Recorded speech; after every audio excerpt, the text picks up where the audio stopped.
Good evening, everyone. Welcome to another episode of Fringe Focus. My name is Connor Kelly O'Brien. I'm the co-founder and executive director of the Scranton Fringe Festival. This is a weekly video podcast that we do almost every week. We took off last weekend to prepare for Porch Fest, which was a very great success. Its kickoff was yesterday. And we're thrilled to be returned with a very special guest tonight. Before we introduce our guest and bring him on board, I wanted to just mention and say thank you to everyone who has supported Scranton Porch Fest, came out, safely wore their mask, kept distance, but made it happen, donated, transformed their space, volunteered, made themselves available for hire. Whatever way you took part in it, if you did, thank you, thank you, thank you. We had a tremendous kickoff weekend. Downtown, I saw hundreds and hundreds of new faces, all spread out, all wearing masks, at least as far as I saw. Certain neighborhoods in the Hill section, like the 700 block of North Irving, were citing cars and cars and cars and cars driving by all afternoon and into the evening. Someone who had live music on their porch said they had about 60 to 75 people throughout 1 hour, 1.5 hour period.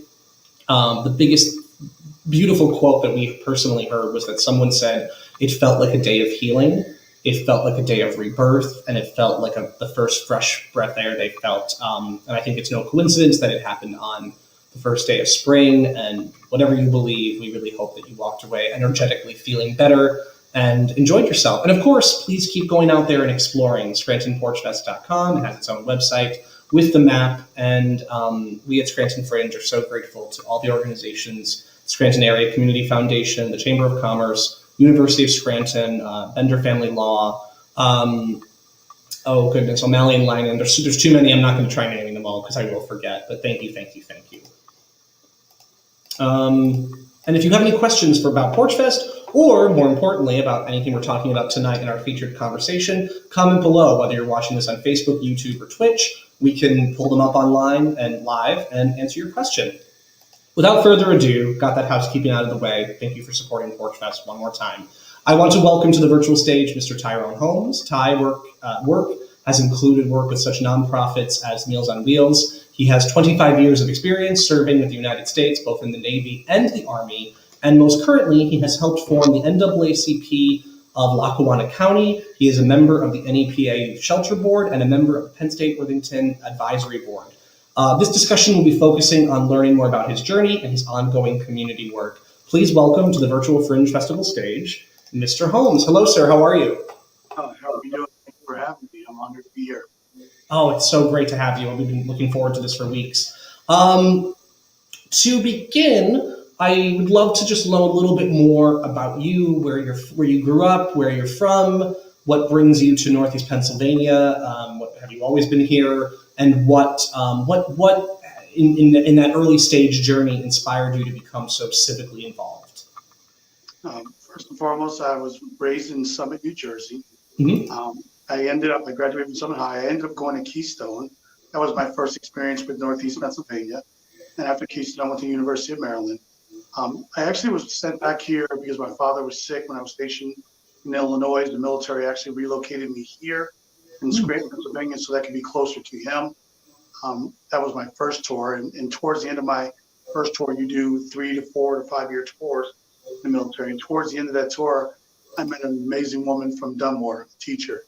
So we got engaged actually right before the military transferred me.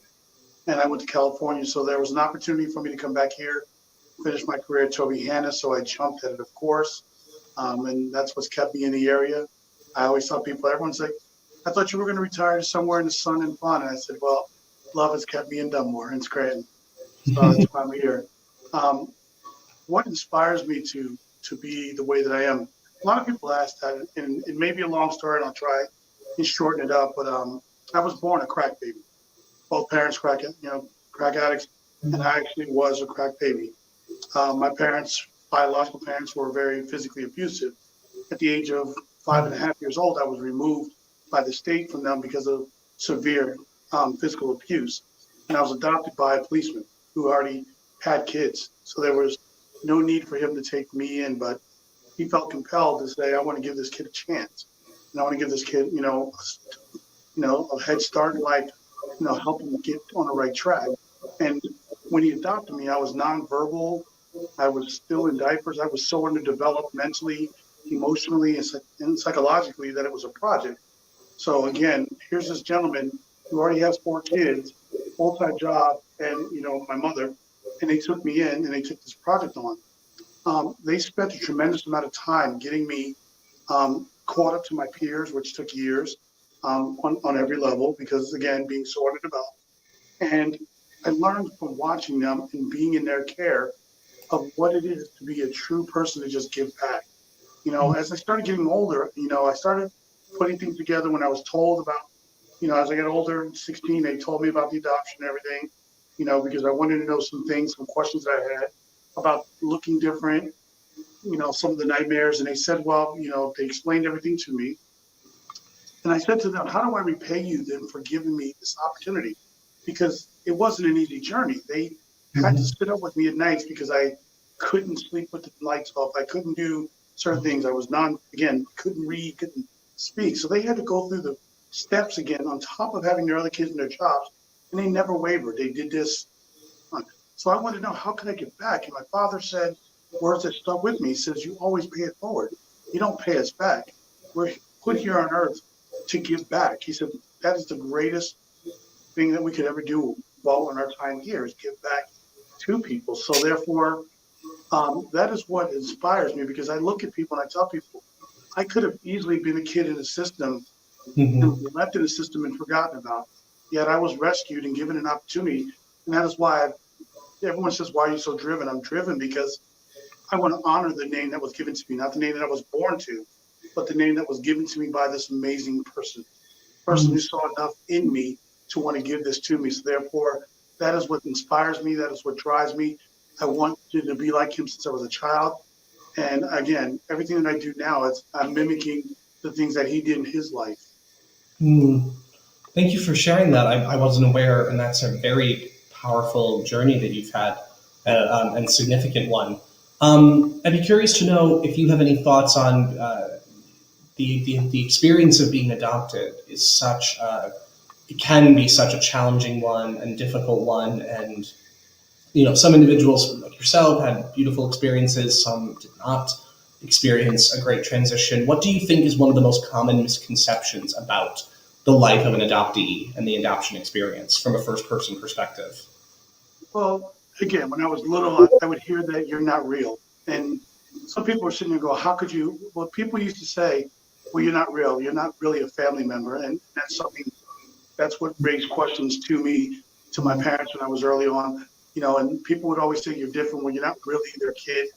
The misconception is that because you're adopted, you're different. Right. To tell you a quick story, when my father passed away, all of his friends gathered after the funeral and they were sitting around telling stories. And this is testament of how his greatness, they were talking about like, oh my God, I can remember when you were born and you're the pride and joy of his life. And I'm sitting there, I didn't say anything otherwise. And I went back to my therapist and I said, how can all these men who knew my dad and have known me since I was adopted completely forget that I was adopted? She said, that shows you that they accepted you right away. Some Hmm. people did accept me right away, some people didn't. Hmm. And some of the things that I should say now, I have an older son. I have 2 older sons, and they are wanting to know a little bit more about our genes, Hmm. our history. And they understand. And me personally, I was content with never knowing about my adopted family. I'm sorry, my biological family. I was never Hmm. concerned. But Hmm. as they've gotten older, they're asking questions. So I have now found myself connecting with them for the purposes, with my biological family, just for the purposes of my sons, because I feel it's, if they ask, I should not deny them. But Hmm. misconception is that you're treated differently, not by everybody. I was accepted immediately, and had my parents not told me for medical purposes and questions that I was asking as to why I was having these nightmares and why did I need to go see a therapist, because I couldn't understand why I was seeing a therapist. And I was also very defensive of other people. I was quick to protect other people, and I couldn't understand why I would jump in front of people and want to fight other people for them. And I Hmm. kept saying to my dad, I don't have aggression in me, but if I see someone's all of a sudden being threatened, I'm instantly just want to jump in and protect them. And that's what he said. I have to tell you that this is why you're going to therapy. you were abused, so you have this instinct to want to save everyone because you for a long time did not have that. Hmm. Thank you for sharing that. Wow. And if you would rather not go into detail on this next question, I totally respect it. But just in a general sense, I'd love to know what has been the experience of reconnecting with your biological relations. Simply because I'm curious, because as you stated before, that if had your children not kind of encouraged and asked for that, it doesn't seem you would have had any interest or desire to take that journey. And I'm really curious to know how you personally have been finding that experience. Honestly, it's mixed feelings. Again, I'm staying the course because for my sons. My sons want to know. I didn't want to reopen the wound, to be honest. I had no desire. I had closed that chapter many, many, many years ago. Um, I had a biological brother that I've lost. That I found out that he passed away. So once I knew that he had passed away, my desire to learn and know anything about anyone in my biological side, I just had no desire because I have a wonderful family. I have people who wanted me, who cared for me, protected me. So it's mixed because I honestly, I don't want to do it personally. I have no desire, and I'm letting the biological side know that this is not for me, but this is for my sons. They want to know, and they want to get to know some of their biological relatives. They want to know. My son made a funny joke saying, "Dad, I need to know to make sure I don't accidentally end up dating one of my cousins." I'm like, good point. Very good Good point. point. But it's again, it's something that I didn't want to do because I didn't want to open, say, Pandora's box. I had no desire. But Yeah. we do things for our children, even if it's painful to us. We Mm. stay the course because at the end of the day, it's about them. I appreciate that, and I'm sure they do as well. It's interesting. It's sort of revealing and telling this small but major part of your experience. That's a lot of your work. I'm looking at your bio right now that we read before, and a few notes that I took when you and I were chatting before we went live. A lot of your work, and we'll talk more about that in a minute. A lot of your work definitely leans towards the youth, younger. You serve on the board of the NEPA Youth Shelter. You are on an advisory board for a local college campus. You, through Veterans Vision, are creating a mentorship program for young adults ages 18 to 25. So I think it's very interesting that these formative years, you definitely, having been through, challenges on your own, it's definitely clear to see why that's such a pivotal area of focus for you. Would you agree, or do you think there's something No, I totally? absolutely agree. True story. When I was 12 years old, one of the therapists that my dad had me seeing told my parents that here's what your son's going to become. And it was like, he's either going to become a fireman, police officer, or in the military. And he's going to be extremely protective of people. And my dad didn't want to tell me because he was a big opponent of not painting you into a box. So he Mhm. wrote it down on a piece of paper. He sealed it. And it said he's going to give it to me upon whatever career I decided to Wow. follow. So he gave that to me years later after I'd already, joined the military. He said they already knew because of the way he grew up, but because of also his experience, him sharing the time, spending the time, not just with me, but he also did the Boys and Girls Club. He also did Police Explorers. So again, I just watching my father, he was one of those, don't do as I say, but do as I do. Like follow my Mhm. example. So I tell people, you know, even up until, I'm in the military in a combat zone, I would call back and still ask for advice from my dad in my 30s. Like, hey, dad, you got a second? And my dad's like, aren't you in Iraq? Yes. Okay, sure, let's talk. And I would just ask him questions because that's just the kind of guy he was. He was my father, but he belonged, if you go to my hometown, to almost all the kids. He was constantly giving back and looking for ways to help the youth. And I'm inspired by that. Not to mention the fact that, again, I never forget that I could have easily have been one of those kids that were just forgotten about. I got lucky. Right. Um, one of the work that I mentioned before when we were on this particular conversation that you are working on is through Veterans Vision, and there were two particular programs that you were discussing. One was related to access to food, and another was a mentorship program. So to begin with, why don't we talk a little bit about, tell us what is Veterans Vision, and then dive into either one of those programs that you'd like to discuss. Well, Veterans Vision is just a simple concept. It's me, a veteran, looking to give back immediately to my community. I Mhm. wanted to create a group where I could immediately respond when you are part of, boards, which are not bad, there are sometimes you don't have the ability to immediately respond. So a veteran's vision gives me the ability to immediately respond to any kind of issue that is needed. I started the food program because I saw that a lot of the food pantries were diminished because of COVID. I mean, we all know that everyone's been hit hard. So therefore, that is why I wanted to start, food pantry, food collection, so that I could actually give back and help replenish some of the food banks that are in our community right now that are suffering. And again, so through those efforts, I realized that a lot of people don't have access to get to those food pantries. So therefore, I want to expand it to the point where I can actually do a mobile one, where I'm buying a food pantry, a food truck, converting it into like a food pantry on wheels, where I can go to communities and say, here you go, respond to the need of the community right away is what a veteran's vision is. Whatever the case may be, if I'm able to, if we're able to, whoever joins me, then yes, we will respond immediately. That's incredible. So what do you hope to see specifically achieved through the food truck program? Do you have, is the mission ever be accomplished, or do you see this something that's a short-term project, or do you foresee this being long-term? Initially, I started it off as a short-term project, but realistically, this is going to be an ongoing program. I don't foresee this ever, being completed.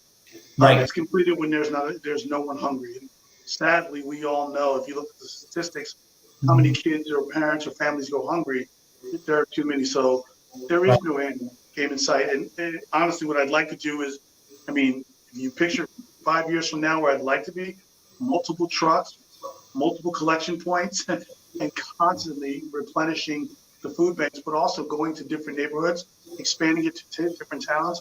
Right now, this is just in Scranton. I'd love to expand it even further, ideally to help out as many people as possible. And again, the need for help is always going to be there. Right. Wonderful. I want to mention to anyone watching this live right now, I see we have a few viewers. If you have a question for Mr. Holmes, please comment and we'll definitely bring it up on the air. We love when you join the conversation, everybody. Tell me a little bit about this mentorship program. It's an interesting age range, 18 to 25. I unfortunately just aged out of it a few years ago, but I do think that's interesting because you don't, at least in this region, I've seen it in other places, but in this region, you don't usually see programs geared towards that age population other than collegiate programs. Well, the reason why I want to start this program, being in the military, I had a lot of young soldiers that would come under me. And in the military, we have that mentorship program. They are aligned with a leader, someone that guides them, not just through the day-to-day operations, but also managing life in the military, because sometimes you're sent all the way across the other side of the globe, and you're home away for the first time. We don't just want to throw you out to the fishes and say, go. So we assign a person to be with you, someone that's been around for a little while, that knows what's right, what's wrong, and help guide you, answer questions. So the reason why I want to start this mentorship program is because society says at 18, you're an adult. I remember myself at 18, and while I may have been chronologically an adult, I still had some growing up to do. And luckily I had mentorship. I had my dad. So when I, started going left or going right, I had my dad. And when I was in school, I had my guidance counselor would reel me in and say, hey, get back on track. So I say 18 to 25 because that's critical in the development of young people's lives to figure out what they're going to do for the rest of their lives. And again, a lot of people, parents or society just says at 18, we're done with you, go. I've seen it, I've heard the stories. No, that's when they need you the most. They need you because they're still confused. The world is a cold place, it's hard. And why should you turn them loose on their own? If we can provide them with someone that's going to be a lifeline, someone that they can give a call to, someone if they're having a hard day, someone that can help them fill out forms for grants, for loans, things that a lot of these kids don't understand. And they don't have anyone to go back and say, please help me. And no child should fail because they don't have someone to help them. So I wanted to create this so that any person that wants one, male, female, doesn't matter. They get a person that will, from 18 to 25, will make that commitment and say, I am here. And if longer, be longer. But I say from 18 to 25, just because, again, I have a 24-year-old right now, and he's just really finding his way. I have a 20-year-old. My 20-year-old is He's finding his way. He's debating between two things, but again, he has me to bounce ideas off of. But my 24-year-old is just now settling into his life. And so, again, looking back to when I was that age, about 21, I mean, I got lucky. I joined the military. So by 21, I was already being mentored. But I was, again, I had that mentorship, and I want to be able to give that to the kids that don't have it, to the young adults. I don't want to say kids. When I say kids, guys, I'm 50, so I'm a little older than most people, but for the young people that need it. Wonderful. And thank you for that. That's very interesting. If someone wanted to learn more about these programs, Veterans Vision, where would they go? Well, I have a Facebook page. It's a Veterans Vision. You can also just message me. I'm Ty Holmes on Facebook. And if you want to email me, my email is tdholmes23@gmail. And I'd love to talk to you. I have some wonderful places like drop-off locations, people that are assisting me and helping me with gathering the food. Fusion Salon is one of the places that's helping me. Mhm. They have been rock stars to the point where they have actually collected about 80% of the food that I've been able to donate. Wow. And the food that we've collected, I mean, it started in January. We've actually been able to help feed 100 people. When I say people, that's including families. That's families, because when people come shop, we don't ask who is for. Right. This is a time when I don't believe I should be standing there asking, well, who are you getting food for? It's Right. tough times. I don't believe people need that. Right. So luckily, I have a great support system in drop-off locations and people who are supporting this. And everyone's like, well, when are you stopping? I thought it was going to be for a month. And I said initially a month, but now it's just ongoing until until. Right. So I'm always looking for people to join me, people who want to donate. I even go and I tell people I pick up, if you go grocery store shopping and you want to leave it on your porch and tell me, I will come by. I have no problem picking it up. The beauty of my life is I'm retired. So I get to do what I love, which is spend all my time giving back to the community. Wonderful. That's very generous of you, and fantastic that we have that your contact information that we can pass along to others. One more time, a Veterans Vision on Facebook, Ty Holmes on Facebook, and one more time, what is your email address? tdholmes23@gmail.com. Beautiful. Thank you. I want to shift gears a little bit because you have been part of forming the NAACP chapter in Lackawanna County. Now, we will give the disclaimer that, and you can go into detail, that the chapter is in a bit of a holding pattern. It's just waiting for its formal accreditation. But from our conversation, it sounds like that's more of a clerical delay than anything else, correct? Correct. Okay. It actually is it's just a clerical error. I mean, they're just running through the process. What had happened is, along with myself, and the group here in Lackawanna County, the NAACP saw as a whole an incredible amount of units branching, the most ever in one single period, which is great. I mean, Pennsylvania, I believe alone, stood up 12 chapters. So when you have that many groups across the country standing up, it's going to take them a while to get the paperwork because Right. their tax ID and everything that goes along with it. So we're currently in a holding pattern, and we're not doing anything until that paperwork comes in. But we're really excited about getting involved in everything from education programs to help the youth, social justice, a youth program. We actually want to establish a youth council to mimic the council that we will have with all the leadership, everything, so that we can take the next generation of leaders, and instead of waiting until they're 25 or 30, we start teaching them now. At 16 years old, we mentor. Again, that's where that whole mentor thing will come in, but also give them a voice because it's their future. They should have some say in it.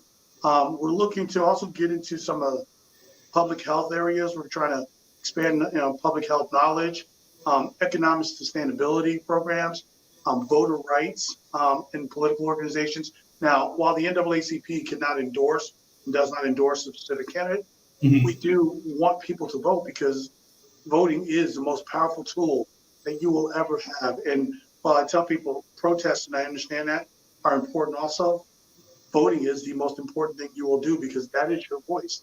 So we're really passionate about pushing voting rights, getting people registered, getting people to understand the importance of voting. Right. Fantastic, and I completely agree with that. Can you tell us a little bit about how the Lackawanna County chapter came to be formed? Others on your team, how you came into the mix, and what in particular? I mean, obviously, I know there's a multitude of answers to this, but was there a particular event, moment, or spark of particular note in the last year or two that got the ball rolling? Well, everybody, I mean, it's no big secret. The George Floyd movement is what sparked it here. Mm-hmm. The actual creator of the person that had the ideal, her name is Heather Rhodes. She met up with Amber Viola at a rally, Mm-hmm. and the two of them began talking about, hey, let's form this. And through that conversation, that is how the organization was formed. They brought in gentlemen by the name of Ricky Cephas and Savannah Drummond, and the four of them began working on it. I Mm-hmm. met them about a month later at an event, and we exchanged information. And Heather said, I would love for you and your wife to join this organization. So I went home and I did some reading, and I said, wow, okay, great. I would love to be a part of this. So we just immediately then started, bringing other people into the fold, Mm-hmm. started having these conversations and meetings and contacting the state and saying, state NAACP, exactly what we need to do to actually become a branch. And we were given what was going to be required of us, which was 100 adult paid members and 20 youth paid members. And we began working on that. And then it only took, I believe, 6.5 to 7 weeks to actually reach that. We actually reached the requirement extremely fast. And that was due to the incredible support of the community. I mean, there was such an outcry for like, wow, we need this right now. We need an organization like the NAACP here to be that voice. And some people get confused. They're like, well, the NAACP, I said, what the NAACP is a voice between the community leadership and the community. We want to be that voice in between. So instead of having, again, we get to the point where we have to have protests. Wouldn't it be better if we had the ability to have a mediator in between that can say, come to the leadership and say, here are the problems in the community that you may not be aware of, because there's so many. Why don't we take them in? We will branch them out to our different communities, and we will tackle them in different ways in an organized way. Because again, when you do a protest, it's great, but then everybody goes away. Leadership in the town they got the message, but what's the follow-up? But the purpose of the NAACP is we will be that follow-up. And it's not just advancement of color people, it's equality for people of all sexual orientations, races. We want to make sure everyone is equally treated fairly. Fairly. That's the most important thing, because we should live in a world where, I would love to live in a world where there was no need for an NAACP or any other organization. That's the world I want to live in. The utopia it just doesn't seem obtainable, especially now. But that's what we're looking to just be a group that can get involved in the community and try and help, but also be that in between, that go between the leadership of the cities, the state, and the community members that are angry, upset, feel disenfranchised.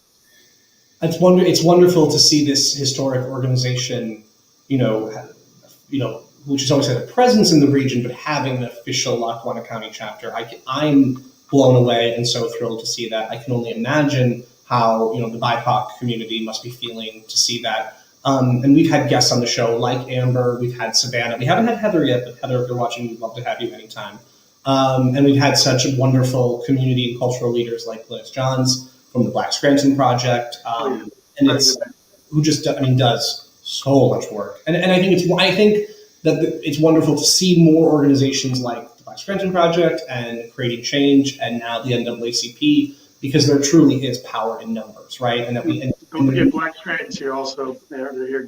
Glynis, if you never talked to her, that's another person you might want to have on. She's a powerhouse. I'm so sorry. I don't know if you heard me. I just said I've had Glynis on the show a couple of times. Oh, did you? Sorry. Okay. No, it's okay. I think there's a bit of a delay on the connection. That's not your fault. Glynis is amazing, and Glynis speaks truth to power so beautifully, and she Glynis and the Fringe of the Black Scranton Project have actually been working together since 2017. I want to say. Wow. Good. 2018, maybe. I could be wrong. I could be wrong. It's been a couple of years. No, but it's so fantastic to see all this momentum And like you said, it would be wonderful we lived in a world where it wasn't necessary, but as long as it is, it's so fantastic to see these leaders and stewards of this civic work being empowered to do so. Because there's, like you said earlier, with a veteran's vision, there's a time and a place for total grassroots immediate reaction. There's a time, and there's also a time and a place where a larger, more formalized process is needed. Because it's an all-sum game. You have to battle it on all fronts. So that's really, really fantastic. I wanted to ask you a little bit more about your work with the NEPA Youth Shelter. Maureen Gray, is a good friend of the festival. We know a lot about that organization, but maybe some people watching aren't as familiar with its work and what it actually achieves in the community. So anything you'd like to say about it? Yes, well, the NEPA Youth Shelter is first and foremost located at 541 Wyoming Avenue in Scranton. And what it does is it's an all-inclusive place. It's a place for teenagers to come and actually feel safe. It's a safe place. It's a free, it's a place that is created by Maureen, and it allows kids to just come and hang out and be amongst their friends and not be judged, not be picked on, not have to worry about being run off. We do provide food. We actually have food catered in every night, so we provide a hot dinner. Plus, we actually have a food pantry that's in the facility. We actually have a washer and dryer facility. We actually also have rooms where they can get toiletries, clothing, socks, underwears, t-shirts. We provide book bags and coats.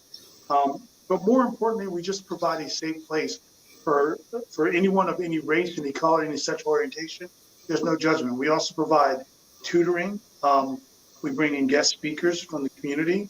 There's a recording studio. Actually, a couple of talented young people there have recorded demos. And while I'm older and don't relate a lot to some of the music that comes out today, powerful messages in some of their words. So again, if you're not familiar with it, I mean, it's a nonprofit. We completely operate based off of donations. And again, we're always open for people to come in Monday through Friday to take a look around and see all that we have to offer. And again, for the kids, if you're looking for a place to go where you won't be judged, you won't be ostracized, you won't be picked on because of this or that, that's the NEPA Youth Shelter. It's an all-inclusive place to come and just be one and relax, be yourself, and just relax. I had a student one time say this, and I'm not going to say it, but he said, "This is the one place when I walk through this door," he said, "I can breathe and be myself." And that means like the world to you to hear that. Where this is the one. But now you wish he didn't have to wait until he came through that door, but he said, "Here, I can be me. Right. I don't have to worry. I don't have to put this armor on and worry about the world, because here, all the adults and everyone that works here, the board, they all care about children." I mean, we have a phenomenal board of some of Scranton's brightest and kindest people, professors from University of Scranton, Lackawanna, Keystone, and then you have Maureen, who just has the biggest heart in the world. If Maureen could, she literally would adopt every single homeless kid there was out there and take them in. She's just amazing. So NEPA Youth Shelter is an amazing thing that we're constantly looking to evolve and just look at how we can give back and help the youth. Some are homeless, some just need a place to go, some just need a meal. Again, it's a hunger thing too. And also, we do provide, we don't pester them, but if they ask questions, mentor. There to talk to them. Hey, if you need, you need some advice, we're here for you. I completely agree with your sentiment about Maureen. I'm pretty sure she would if she could. And thank you for sharing all that about the shelter does and its mission and its programming. A question, as we're kind of winding down our conversation this evening, a question that I ask almost everyone that comes on this show. We've had a very difficult year, now going on year plus, between COVID and civil unrest and the trials and disconnect of the election and insurrection and everything. How do you personally, Mr. Holmes, maintain? Because I thought something that was interesting earlier was you were very vocal about your engagement with therapy and professional mental health, which is so important and should be talked about openly and casually and not stigmatized. So I'm curious to know whether it's something as formal and raw as therapy or something as casual as going for a walk. What is your personal coping skills, wellness? How do you practice, for lack of a better term, self-care? Well, self-care, I love to tell people I've been in therapy since I was 7. So my Mhm. father used to laugh and say, you could probably be a therapist yourself. I do therapy. I think it's wonderful. I, I don't see anything wrong with it, but I tell people, you have to find out what makes you happy and carve out some time every day to do that. For mhm. me, when I really want to, just let loose, I ride a motorcycle. I love riding a motorcycle, but also I love music. When I can't ride a motorcycle, music or talk to someone. Everyone has to have that outlet, someone that they can call on, and they can just, even if it's just a vent, just to say, I'm having one of those days. I need a sounding board. And Yeah. I have a lot of friends that it's a vice versa. It's a give and take relationship where we have that relationship where I can call them and, hey, look, I'm gonna just unload on you today. But I tell people, you have to find out what works for you because there's not one size fits all. Therapy might not work for some people. I know people that have said therapy doesn't work for me. Like I said, I've been in therapy since I was 7, but when I say that, off and on, there are times when I say, look, I don't need it, and I'll go a year without it. So I will just say, I'm good. And, I have a good support system. I have great friends I can talk to, and everything is manageable. But with the year that we had, I think what most important thing that people need to do is reach out. I mean, I know with the pandemic, it's been even harder, but reach out to people. Don't isolate yourself. I mean, I know you physically can, but Mhm. connect with people via phone, via you know Zooms, and just know that there are other people struggling as you are, and all they just want to do is help. And all you have to do is raise your hand and say, "I need help." There are Mhm. so many people out here that are willing to just say, "Here, I can't per se give you a hug, but I can give you encouragement. I can talk you through it." I think people need to understand that you're not alone. We're all going through this together. You're not alone. Just reach out, say the words, I need help, or I just need someone to talk to. I always tell people asking for help or someone to talk to is never a sign of weakness. Mhm. Okay. Not asking is a sign of weakness, is saying keeping it to yourself. That is weakness. But asking is a sign of strength, saying, hey, I could use someone to talk to. My mental health is not where it should be, or it's Mhm. not necessarily your mental health is I'm just down. Every Mhm. time I talk to people, I always say, here's my number, give me a call. Yeah, I Yeah. don't care if it's late at night, we'll talk. It may take me a few minutes to wake up and realize what I'm saying, but I'm here to talk to you. If we're friends, we're friends. If I just met you, I'm still here to listen to you. And while I'm not going to pretend to have all the answers, I'm Right. definitely going to sit there and listen and let you, speak and get it off your chest because 9 times out of 10, just getting it out of you. I always tell people, getting that feeling out of you will make you feel a lot better. Right. Fantastic. That was a fantastic overview of your process of self care and your thoughts on it and showing how open you are.